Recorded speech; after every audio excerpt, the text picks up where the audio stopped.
Say that you had two friends who were interested in starting their own businesses. Jack and Jill are both talents as pizza makers and as photographers, but they have differing abilities.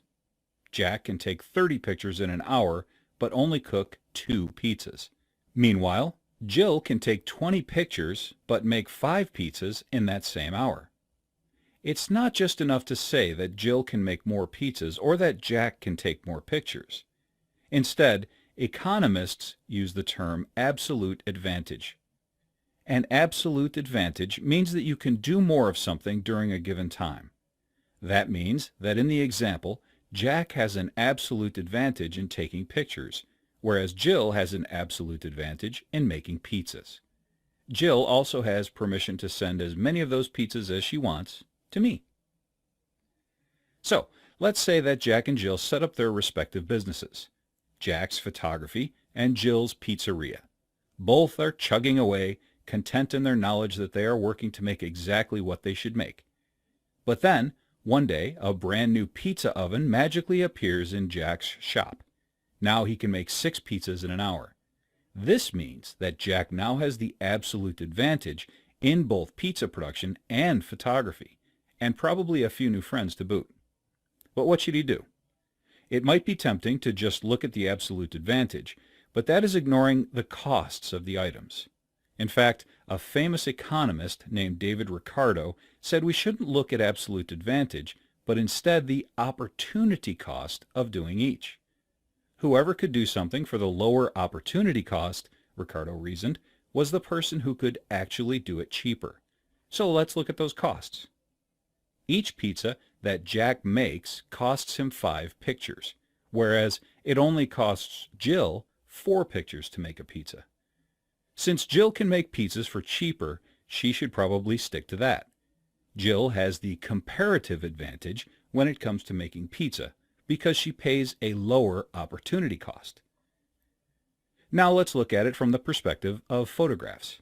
Each photograph costs Jack 20% of a pizza, since he can take 5 photographs and the amount of time he spends making 1 pizza.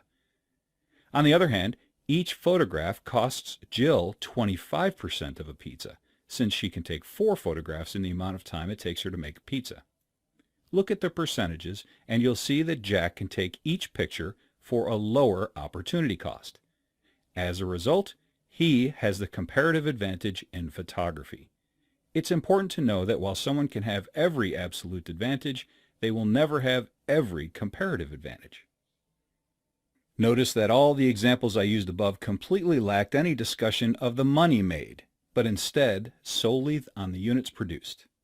This is really important, as it helps to explain a number of very important facts in economics that are easily misconstrued.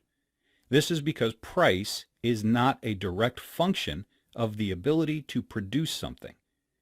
That idea helps to separate capitalism from other ideas, namely communism, that say everyone should make the same.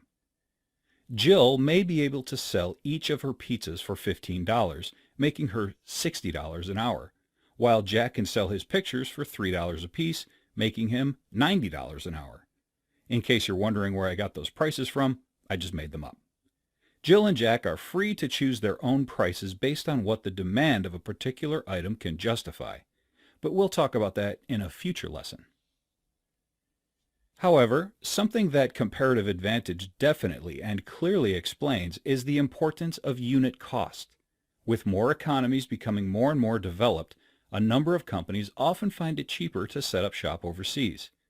This has resulted in a number of jobs, often in manufacturing, being moved out of American communities to places overseas. Needless to say, this is a cause for a lot of angry people. It has also led to a number of politicians of all ideologies making statements from American manufacturing is dead to we should stop all jobs from going overseas. From an economic perspective, these people are forgetting the importance of units, not price, in determining comparative advantage. Sure, it costs a company $25 an hour for Americans to work in a factory, but people in Southeast Asia or Latin America could be a steal at $10 an hour. However, Remember that comparative advantage hinges on units produced, not cost.